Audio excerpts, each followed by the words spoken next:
Dr. Jones has had a career in industry, in academia, and at the National Science Foundation.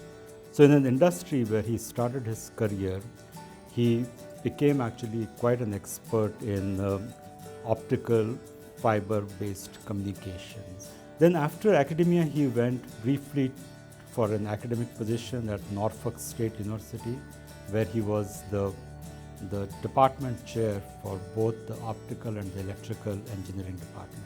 Finally, in 2009, he moved to NSF, where he has had a variety of roles in this particular directorate that he is in, which is the Mathematical and Physical Sciences Directorate. He has been a champion of programs that are focused on increasing the pipeline of scientists, of professors, of engineers who are underrepresented in our communities. He has had the vision to see the needs and then work with his colleagues, work with his senior leadership team to develop programs that would address those needs. Dr. Jones has been quite involved and engaged with Clemson, but he wants to do a lot more. He has been on the board of directors for the Clemson Career Workshop.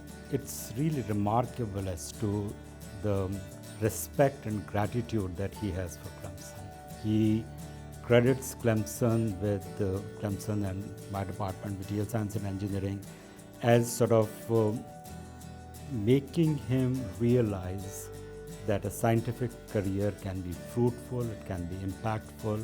So for example, he talks about very lovingly, he talks about Professor Hartling. He also talks very fondly about Professor Taylor, who was the chair of the department and who recruited him to the department.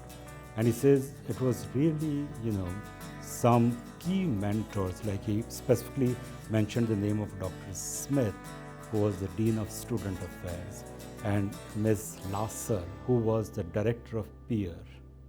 And he credits them with ensuring that he remained on the campus and he got his degree.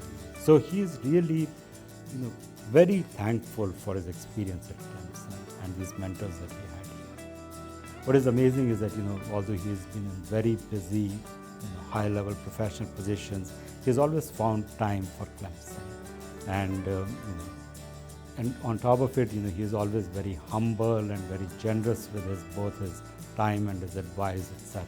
So I think he really is a tiger at heart and represents the spirit of Clemson very well. From both as a star professional person and also as a wonderful human being, I think he is the most deserving of this high honor.